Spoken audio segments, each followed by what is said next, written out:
I'm the president of AASPA. I'm so excited to host this event tonight with Richard. He is the man when it comes to surgical fellowship. He's teaching us all about the details. So come with questions, and if questions arise during his presentation, please drop them in the chat or write them down. There'll be a Q&A session at the end. Cassa. I'm the program director at the Norwalk Hospital Yale School of Medicine Surgery Residency Program. I've been the residency director there for a little bit over 5 years now, but our program is, I believe, the second oldest program in the country. So we've been around for 49 years.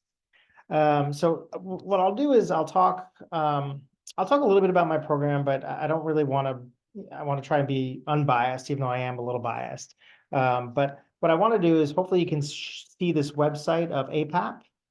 So this is the Association of Postgraduate PA Programs, and they kind of represent most of the fellowships and residencies in the country for advanced practice providers, because a lot of programs are now dual PA and APRN.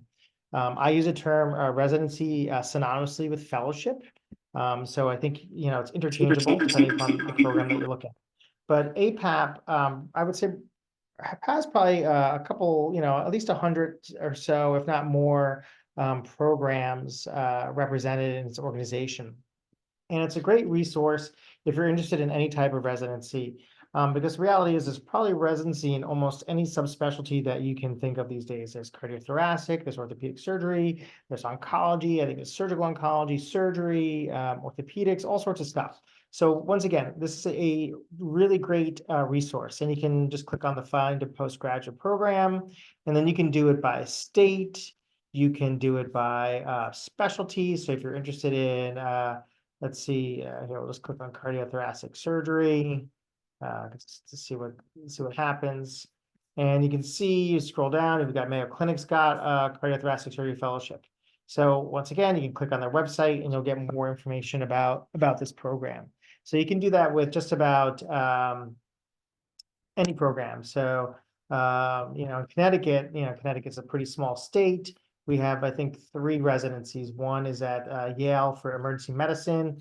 One is our program. The other one's at Hartford Healthcare at Backus Hospital. So you can see right here are the 3 programs in Connecticut. So if you're interested in doing some type of program and, you're dying to live in Connecticut, there's so much happening here, besides fantastic breweries and some distilleries, there's some great stuff going on. So you can utilize this website. You can see, click on visit website, and it'll take you, to the program's website. So in our case, I set it up so that you can get information about our program. So once again, it's just a really good resource as you start to kind of do some homework about if a fellowship or residency is right for you. Let me do my next screen share here. Let's see. Can you guys see that okay? Okay, cool. So this is my program. And like I said, I'm not going to spend a lot of time going through PowerPoint because it's 8 o'clock on the East Coast and you guys have almost zero desire to hear PowerPoint. But once again, social media is a great tool as well. You can see on the top right, our residents do some posting on our Instagram account. I do some as well. The left will give you information about our program. So some things that you want to look for. So first of all, is the program accredited? So our program is recently accredited. Now, there are multiple organizations that now accredit postgraduate programs. We went with ARC-PA, which is one of the first programs to start accrediting advanced practice provider fellowships and residencies. So they started accrediting programs probably about 5 years ago. Right, ARC-PA, if you don't know, they also accredit PA programs. So they kind of ventured into this next realm. So we are accredited by them. It's just like PA school, right? We're basically paying a third party to come in and evaluate our program. So they grill through, tons of documents, paperwork, ask lots of questions, and they say yes or no, essentially. So it's about a year-long process. I actually am submitting my reaccreditation paperwork on Friday. So I got my packet in August. So it gives you an idea. It's about a 6 month process. And then they come for a site visit, a 2-day site visit sometime in a few months. And then they give us feedback. Then we have to answer them with a plan on how we can, make things better or things like that. And then they say yay or nay a few months later. Now, just because a program isn't accredited doesn't mean it's a bad program. It could just be financially prohibitive. It's a very expensive process, right? Unlike PA school that charges tuition and generates income and uses that money from students to pay for things, we don't have that luxury, right? Our hospital has said we are willing to spend however much money it costs to become accredited to do that. So I would tell you, is it good to have? The answer is yes. I would like to think so because I spend a lot of blood, sweat, and tears on my accreditation packet, but it doesn't mean a program is bad. So I would tell you, you need to do your homework. Find out about what's going on in the residency. Is it that you're just working 70, 80 hours a week and that's your learning period? That's how you're learning to become a better PA? Or is there something more involved? Are there didactics? Are there lectures? Are there courses? Is there research? Whatever it may be, something that helps support almost this transition to care model where you're doing almost a didactic and clinical experience over the course of a period of time. Most residencies are about 12 months long. Some I think are up to 18 months, maybe even longer. So once again, you have to do your research and ask those questions as you're either doing your research or you decide to apply and are interviewing. That's what you want to find out from people. So once again, I just want to move through these kind of fairly quickly. So, just like, I don't want to say it's just like school, it is different, but we do, and every program's a little different, right? So we do our lectures most 4 days a week. So we have lectures before we go to the OR. So we go to the operating room at 7:30 in the morning. So we lecture for about an hour before that. So our residents and our staff PAs, they get signed out at 6 in the morning. So we're all there early. We sign out from 6 to 6:30 and we do some type of lecture. On Wednesdays for us, that's when we do grand rounds, M&M conference, things like that. So some programs I know will spend a month doing just didactics in the beginning, and then the residents or fellows go out to the floor and they begin working. Other programs, maybe they do once a week or once a month, they get together, just like PA school, almost like an end of rotation gathering where maybe they'll do lectures or journal club or something like that at the end of the week or every 2 weeks or every month, and they do something didactic. So everyone's a little different.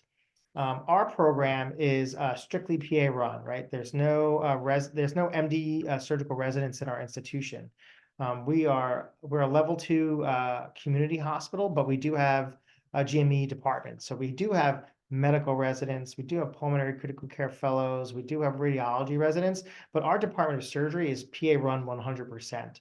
So we don't really have a luxury of pulling away all of our residents for half a day once a week, because that's half of our workforce now not going to the OR, maybe missing out on traumas or other things. So we try and do our learning, but really before our day starts. So once again, you have to do your homework because every program is going to be just a little different in terms of how they kind of structure their training. Right? We do have PA students, so we get medical students, and it is also part of the responsibility of our residents to train them as well. So what do we do in terms of education for our residents? So we at our institution have 2 Da Vinci robots. So we make sure we try and get them robot certified by the end of the year. So that includes an online course, time with the rep, and then actually proctored and non-proctored cases throughout the year so that they can become more familiar with using the robot. Which I think is very important because this is slowly becoming the future of medicine. The more and more minimally invasive we're getting, we have to be prepared for that. So this is some of the, I guess, didactic type stuff that we do. So like I said, we do grand rounds, we have M&M conference, kind of academic, right? Quarterly journal club, we do case presentations in a variety of settings. We have a sim center, which I'll talk about in a little bit. So that's where we do all of our clinical scenarios. We do practice our procedures like chest tubes, central lines, A lines, all this kind of stuff in a controlled environment. And obviously our residents can be involved in hospital affairs if they want. So this is just a resident who is presenting something from vascular surgery, one of her rotations. Now, once again, this is what our program looks like, but every program is going to be a little different. We are a general surgery residency, and it is the goal for me, for my residents, that when they leave in 12 months, that they can walk into almost any operating room and feel comfortable, right? So we do a lot of surgical subspecialties like colorectal, bariatric, trauma, plastics, urology. So we do a little bit of everything, like a typical general surgical service. I also have my residents spend some time doing orthopedic surgery. They spend some time in our medical ICU. They spend time doing cardiothoracic surgeries, all core rotations. And then we have elective options for them. So plastic surgery, pediatric surgery, neurosurgery, I have outpatient orthopedic surgery, inpatient orthopedic surgery. So once again, I try to give them this well-rounded approach, because sometimes our residents say, or I get applicants that say, hey, I love surgery, I want to do surgery, but I have no idea what type of surgery I want to do, because all I got to do was 4 weeks of general surgery. So our kind of program kind of helps kind of check that box. But like, you know what? I did like colorectal, and I don't like doing, fistula repairs and things like that. But you know what? I did really enjoy plastic surgery, right? So we can do that versus, locking yourself into maybe a specific surgery residency. Then you realize, hey, you know what? I'm 3 months into doing my cardiothoracic surgery residency, and I don't like it at all. So now you kind of put yourself in a, tough spot. But for us, in a few weeks, that moves on. Also unique to our program specifically is we have a cadaver lab. So residents spend a couple weeks up at Yale School of Medicine, where they do a cadaver lab, because not every PA program is fortunate enough to have a cadaver lab. And we also do an animal surgery lab where they operate on pigs. So they do trachs, splenectomies, they practice suturing, all in a very controlled environment. It's a really cool experience. And then the debate goes that New Haven is the capital of pizza in the country, which I know a lot of people from Brooklyn and Long Island would completely lose their mind over. But they do like to do pizza crawls and all sorts of other things. But this is really unique to our program. But once again, it's just a way for me to say, hey, our residents work hard, they put a lot of hours in, but we also make sure that we are investing in their education. And lots of pictures of us operating, an old picture of what we used to do in the OR, and that's just like how we used to look at films, just because that's how old I am. Lots of training. Because our program has been around for almost 50 years, it's known that they're just PAs in our hospital. They're PA residents in our hospital. They're treated like trainees, right? We expect, our class starts in September, so it's like July and September for us. So we're like, okay, here come the new group in September, and we start all over, and it's all a learning experience for everyone. The other cool thing about our program is that most of the PAs that work in our institution or in a department of surgery have done the residency. So they like to do teaching. They understand the rigors of the program. This is not, I'm not selling that this is an easy 12 months. But it's something that is very doable. There's a lot of support. And I think that's really important as you're looking for programs, like who's going to help me on this journey.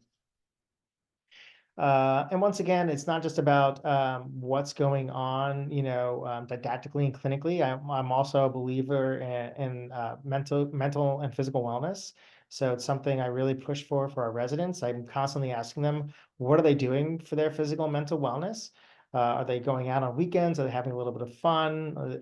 I understand they need to study, but are they taking the train into New York City? We're an hour away from New York City.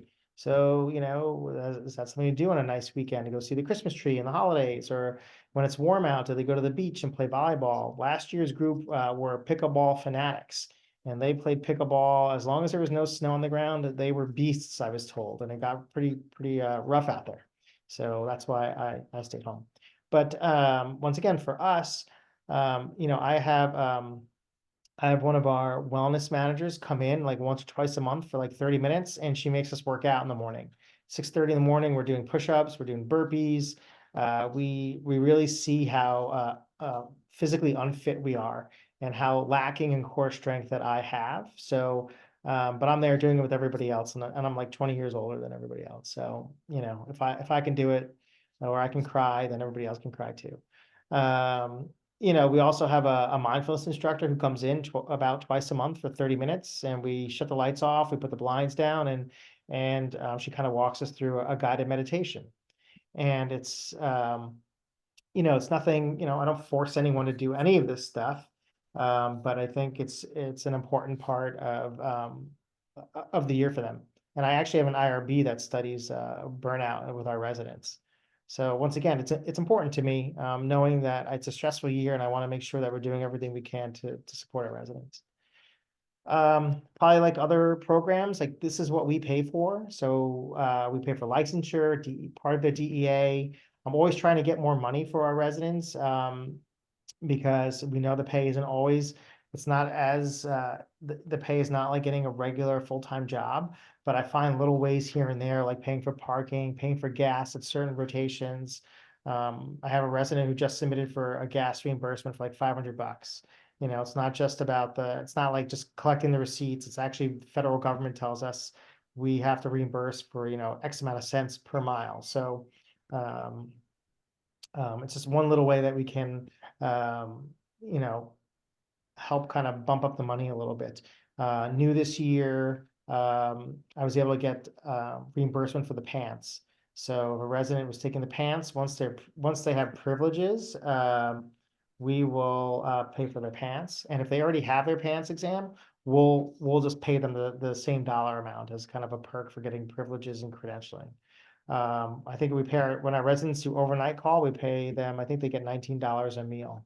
So that's pretty good. So we try and do our best to get as much money in their pockets as we can.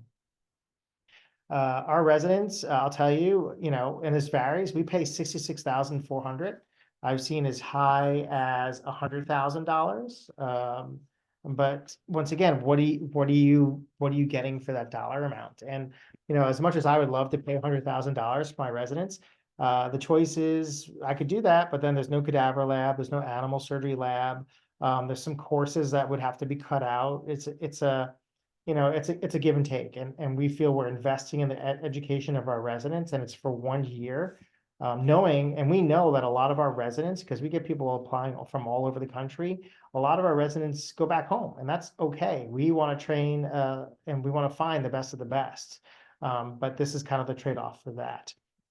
Our residents, once again, PTO, what is PTO? So paid time off. So for us, paid time off is our holiday, our sick time, and our vacation time. My residents get 34 days off a year. So that's pretty, I think that's pretty impressive. So some people say, hey, wait a minute, this program is paying me $10,000 more, but I only get 2 weeks of vacation. Well, probably do some math. That number is probably pretty close to what we're paying, right? In terms of you're getting an extra 2.5, 3 weeks off. The other thing is, how involved is your program director? Some program directors, it's only 20% of their job. For me, because our program's been around for so long, it's 80% of my job. I do about 1 day clinical a week, maybe 3 a month, something like that. So I spend a lot of time working on the program, trying to figure out ways to make things better, get to know our residents, really have a pulse on what's going on. I spend time with them. We're almost at that time of year, we start to go over resume writing, interview techniques, job negotiating. That's all starting to come around the corner. So I'm here to help our residents and support them. So you want to make sure that that's something that you'll have as well when you're looking at a program. I did say loans can be deferred. Usually if anyone puts a piece of paper in front of me, I'll sign it. I don't care. So as long as your loan carrier is okay, approves that a program like a residency or fellowship qualifies for deferral, we'll be happy to sign it. So you'd have to just ask your loan originator, and then I would say most programs out there would be happy to do that for you. These are just some of the stuff, and once again, we're all a little different in terms of what we want in terms of when you apply. But usually it's reference letters, transcripts, things like that. We do charge an application fee of $35 because there is some back end stuff that we do to help cover those costs. Some programs do all virtual interviews, some do in person, some do a mixture. So once again, how does that play into your application process? So for us, once the pandemic came along, we went to virtual, and I don't think I'll ever go back. I think it's I think it's a lot to ask maybe someone from the West Coast or the middle of the country with 2 weeks notice to fly out to Connecticut and come take a look at the program. So, we do our best to kind of to give a nice interview process really showing the hospital. Once again, that's where Instagram comes in. That's where the website comes in, things like that. So hopefully the programs are getting better and better about advertising what they do. And people always ask me, what do I look for in a resident? And this is kind of what we look for. People that are interested in surgery, they're high performers, they're good communicators, they're compassionate, caring, they're honest, they're hardworking, they're team players, all the stuff that you probably were told when you're trying to get into PA school. So there's no magic sauce here, right? So it's a lot of qualities that any employer would look for in any good employee. And once again, we're all a little different in terms of our application cycles. So a lot of programs start in the fall, and then there are some that even offer a spring start date as well. We currently only offer a fall date, but I am looking at maybe a spring date in 2026. But that's a little bit of ways away. So once again, there are some programs that graduate in December, January, and they don't want to wait till September the following year to start. So that's where maybe a spring start date might be a good option for some people. So I moved through pretty fast because this is painful on a Tuesday night. But do you guys have any questions about fellowships or residencies that I could answer?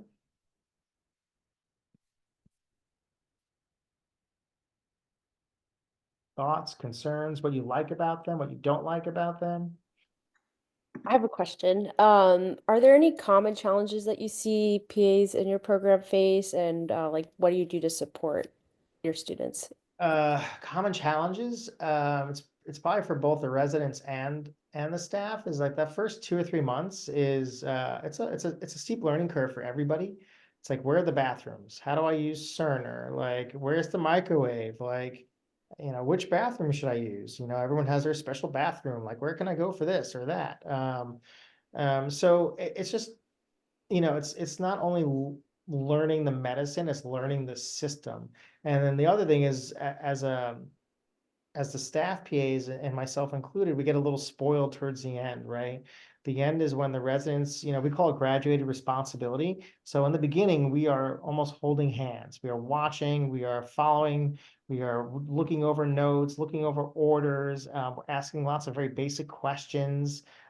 Usually when a resident asks a question, we'll ask a question back to them, all this kind of stuff. But it just it takes time. You're learning stuff, you're learning how to use a computer, you're learning how to find things, and you're about 30 or 40% slower than you will be in 3 months from that date. And then 6 months from that date, you're like 80% faster. And how we would support people is just by doing that, right? We have to be a little bit more patient. We have to make sure that people know where things are and how to find them and codes to rooms and know how to get to the emergency room from here or go to the operating room from here. So like I said, we've been doing this for a long time, so it's not our first rodeo. We just need a little reset too, because we enjoy things because it's pretty pushy towards the end for us. But like I said, lots of attention. I spend a lot of time. I meet with the residents personally. I meet with my residents at least quarterly, one-on-one, formally. We meet once a month as a group, and that doesn't include when we just get together for a lecture or walking in the hallway or something like that. I have like 10 coffee machines or something in my office. I have like espresso, coffee, come in, sit down, let's have a talk, let's get to know each other. And I think that's how we do it. Great question. I have a question for you, Richard. Fire away. So I had no idea that this existed back in 2016 when I graduated, and I jumped right into trauma neurosurgery. Mhm.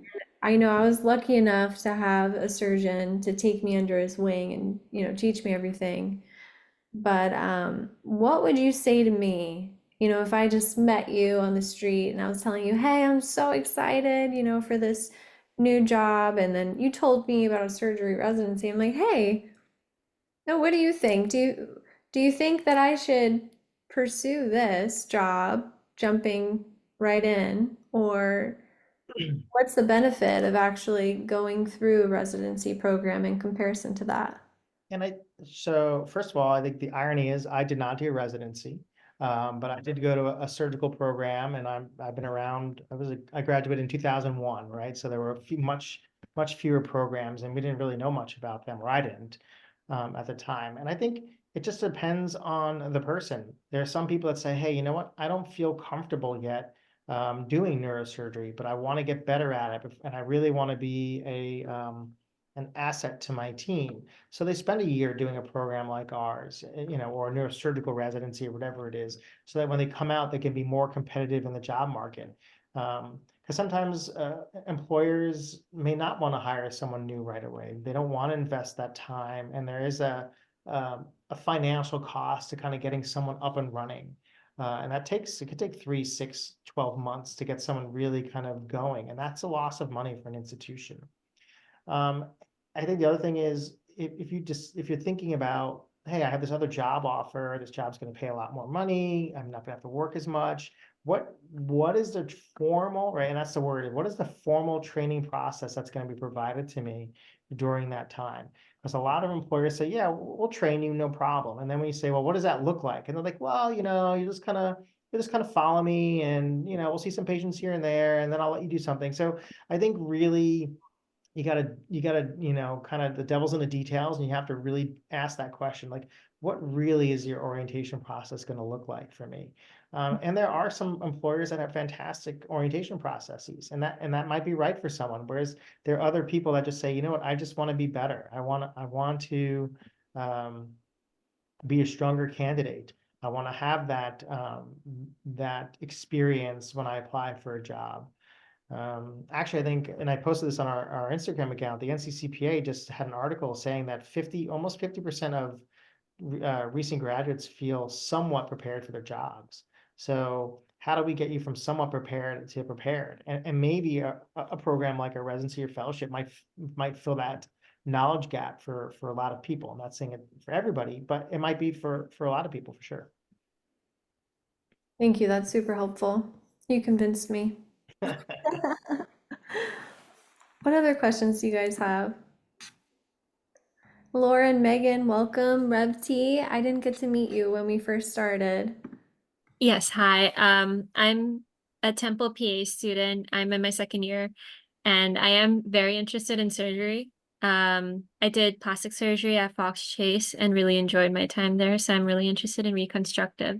So actually, I do have a question. How much, I missed some of your PowerPoint presentation, so I'm sorry if you went over this, but how much of your rotation focuses on like reconstructive plastic, if it does at all?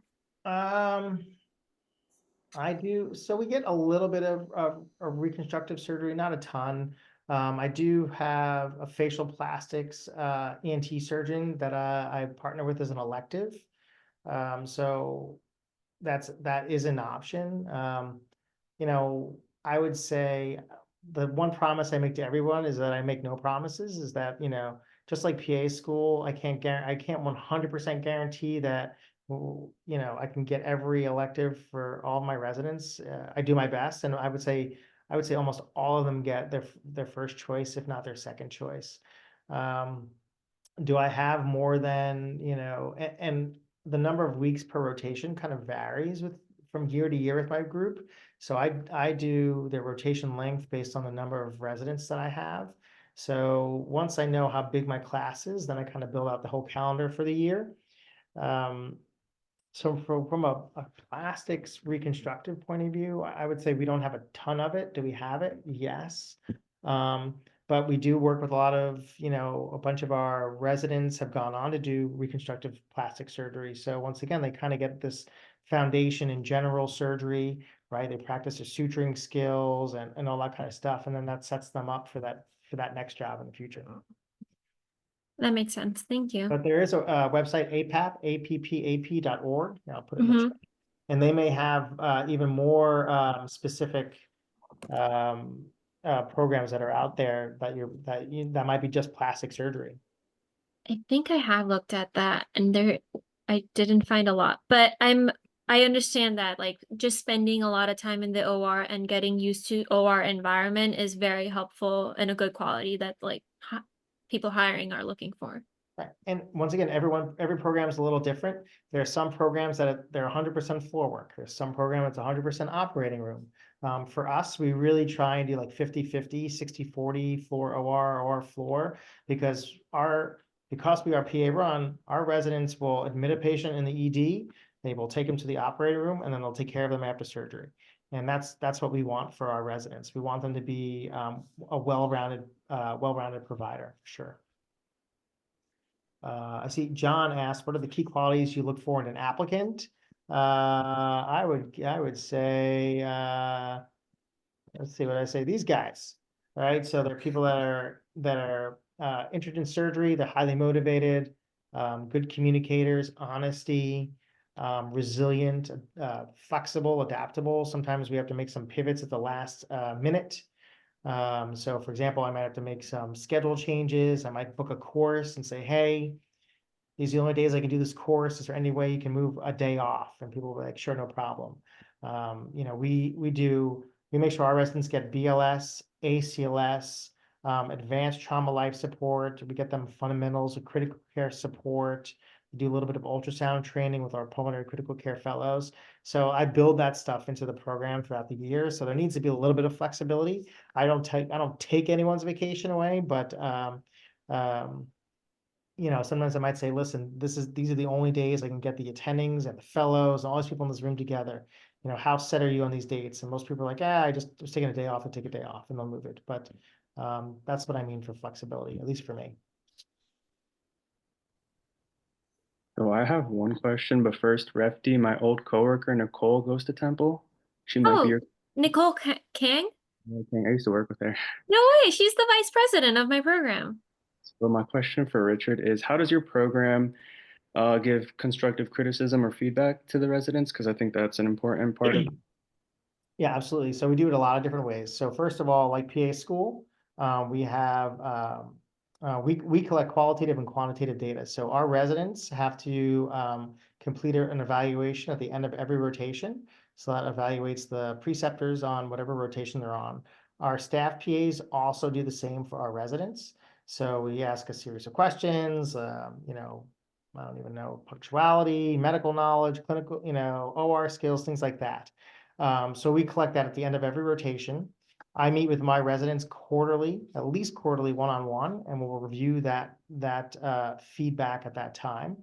I'm also a huge believer in like the hey, how did I do at the end of the day? And people will get that that verbal feedback that's not on a Likert scale, which I think is probably even more important, because that can happen in real time, and we can make some quick corrections.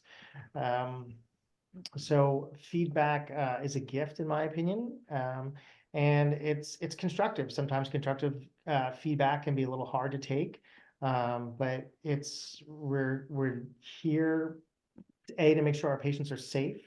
It's our responsibility to make sure our residents are not doing anything that's going to harm a patient, and that's very stressful for people. But we're happy to say, hey, this is something you could have done better, and this is something that you nailed it at. So we work on giving both positive and constructive feedback. I have another question. Is there anything it sounds like most of us are still in PA school, is there anything that we could be doing now that can prepare us for either our first surgical position or applying to a residency that we may not be doing? Studying is always good. Practice makes perfect, practice your suturing skills, and knowing your surgical instrumentation, surgical anatomy is really, really important. I kind of tell students, especially when I get a student on our rotation, because we get PA students and they're thinking about interviewing for the program, and I basically tell them, then this will wind up being your interview. You got to be the first one here, last one to leave. Ask a lot of questions, volunteer for stuff that nobody else wants to do. Be the go-getter. And I think people will notice that over time. Being helpful, being going home, studying, coming in prepared, all of those things make for a successful rotation in general, but really sets you up to be a successful resident. And what's going to happen is you're going to need letters of recommendation at some point. So who are you going to ask your letters of recommendation from? You want it to be from people that you were an all-star for, because that's really important. I can add to that too, Erica. So AASPA puts on an annual conference every year, and we teach both basic and advanced suturing workshops. And I'll tell you, as a PA student, I would always have suture like attached to my scrubs or pants or whatever, and I just practice my knot tying over and over and over. It's that repetition that not only helps with neuroplasticity, but just with that coordination of movement. And, if you already have that baseline and you feel really comfortable when you're spending hours in the OR, things move a lot faster just because you're comfortable. And then, like Richard said, go above and beyond. Like I would always get to a rotation like 4 or 5 in the morning, and I wasn't supposed to be there until like 6, but I'd look at the list, I'd look at everyone's vitals, I look through all the notes. Like I would have a sheet and I'd have every piece of information. And as when I did my rotations, I worked with surgical residents and medical students. And I mean, I was like at the bottom of the line, right? So I had to know everything, I felt like. And when someone didn't know the answer, I was like, their blood pressure was this. And that got me pushed up. And I was able to first assist and, really practice skills that I feel like otherwise had the opportunity to. So, like he said, show up early, take all the notes, don't burn yourself out. Like I do yoga every day and I meditate and I eat well and I drink lots of water because we have to take good care of ourselves so we can take care of our patients. But set yourself up for success by being your best and genuinely doing the things you're interested in. Thank you so much. Yeah, you're welcome. I Great have a questions, quick guys. question. Yes, what is it? Sorry if you have some time. So I'm a military member, so we're headed to Kansas this summer. So I was looking at the list, and there's like no fellowships within the state of Kansas or nearby.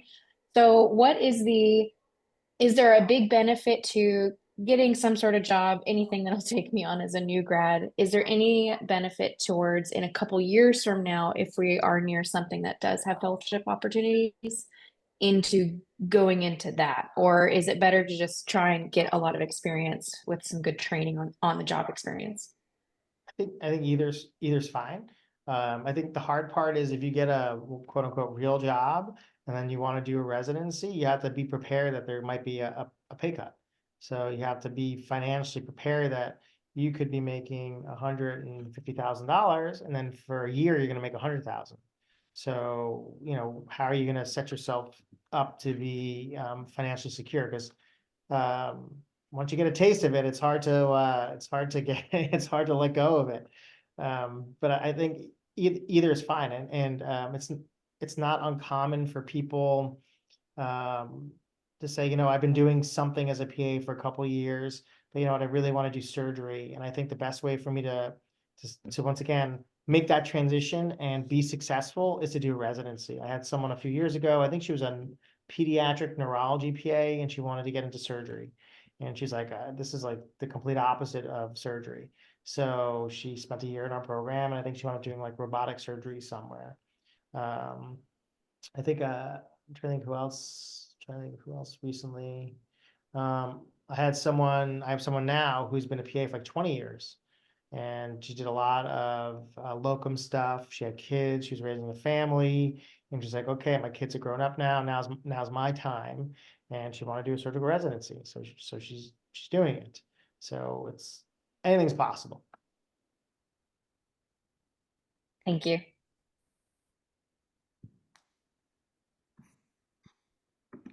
Any other questions, guys?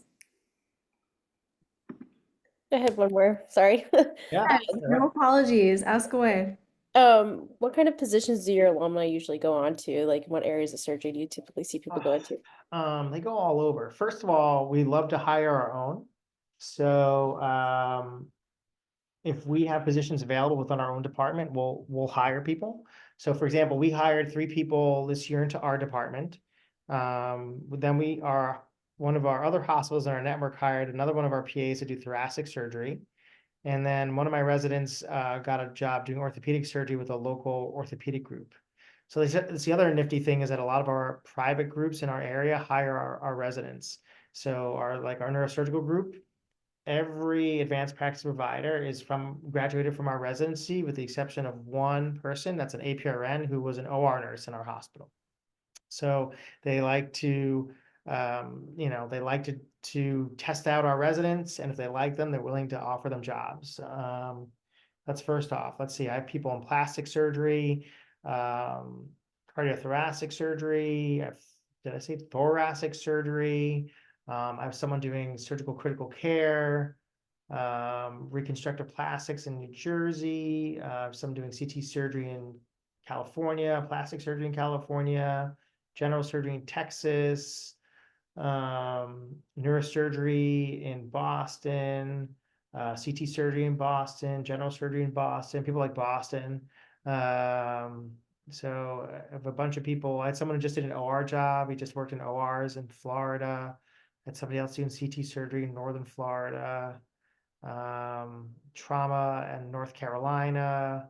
I got a couple people in, where's Damaris? Damaris was doing neurosurgery in, well, it wasn't Pittsburgh, it was Maryland, I think. So that's kind of a little bit of everything is essentially it. So once again, because we kind of salt and pepper a little bit of everything, people wind up going to a little bit of everything. I have 2 quick questions. So first, could you go back to the slide that says your start date? That's us. And 2, will we get a copy of this slideshow? Or is Well, yeah, I guess I could do that if the price is right. Sure. This will also be recorded and will be inside the AASPA platform for replay. Okay. So That's probably the better way to do it, because I don't have any of your contact information, makes sense. but I don't know if you have access to the recording. I think you should have access. Are you inside the new platform? I'm not sure what you mean by platform. I am a member, but I don't know how to get there. All right, guys. So I'm going to drop my email in the chat here, and you can drop your email too. I'll make sure that you're inside. And in terms of the start date, so it starts in September, but I graduate, or sorry, it starts in August. Starts in September. September. I don't know my dates. So it starts in September. Let's say I graduate like end of July. I take the PANCE end of August. Yep. Can I still start? Yep. Okay. Yep. And once again, every program is a little different. Our program is so old that we've gotten grandfathered into the state of Connecticut that we can get a temporary permit for our residents. So I've had residents graduate the end of August, and 2 weeks later they start with us. And they work on that temporary permit, and while they're doing that, they're getting their license. They're getting their Connecticut has what's called a controlled substance license. So that's like it's for narcotics essentially. So then they apply for all that, and then they apply for their privileges and credentialing. That all takes about 3 or 4 months. And then when that's all done, then you're good to go. But it still doesn't stop you from applying and starting right away. Most of the residents are right out of school, so they usually start they graduate May, June, and July, and some in August. Okay. Makes sense. Thank you. And there's some programs that start later. There's some that start like October, November, December, just because they don't have they have to have their residents they have to have them onboarded. So that means privileges and credentialing, and that's a 3 or 4 month process. So we're lucky enough that we don't have to. We do need it, but we don't have to do it right away, but the sooner the better, so that we can actually bill for some of the work that you do. Helps offset some of the costs that we have. Yeah, and so my program was similar to yours. I graduated at the end of August. I actually started looking for jobs because I didn't know about a residency program in January. of 2016. I had my first interview in April, got hired in May, and then it took 3 months to get credentialed. All while I'm in PA school, I hadn't, taken the pants or anything yet. And then I literally graduated, took my pants, went on a cruise, and then I was hired for this job, but not yet certified. And then in the middle of the ocean, my newly married husband, he's like, "Oh, hey, Lexi passed the pants." I was like, "You have internet right now? Check if I passed." And then so, whenever you're on the ocean, it just takes forever. And we're all just like waiting at the bar, and I had everybody like drum rolling. And then it was like, "Check, you passed." Cheers. So, yeah, I definitely recommend starting early when it comes to putting in applications, if that's for a residency program or for a job after school. Yeah, for sure. How early is appropriate? If for a regular job, I would say if you said you graduate in July, August. August, yeah, you figure you Ow. wanna start. I would say you want to start applying for jobs probably in May. Okay. I mean, yeah, give or take, right? This way you have a month or two to apply, and then it's going to take, I would say it takes 4 months to get, if you're going to work at a hospital, right? So if you're going to work at a hospial, you need privileges and credentialing. If you're just going to work in a private office, you could probably start fairly quickly, just like seeing patients. But if you're going to be doing stuff like procedures and operating on, you're going to be you're going to have to get your privileges and credentialing. They do a whole background check. They go through like 10 years of your work history. They want copies of your license, your graduate certificates, all sorts of stuff. And then they do background checks. You got to pee in a cup. They got to do blood work, all sorts of stuff. Right? It's a good time. Yeah, when I started applying, I actually couldn't find, I always knew I wanted to practice neurosurgery. I couldn't find any neurosurgery jobs in my area, so I started applying to like home critical care and like family medicine. I just wanted to get my feet wet and practice interview skills. And that was really good training because, to be honest, I was incredibly scared. And those interviews really prepared me well because I felt comfortable when it did come to the neurosurgery dream job that kind of like magically opened up. So do what feels right. I'm the kind of person that starts really early, as you know, like I'm always there before anyone else. And I feel like that has always prepared me well.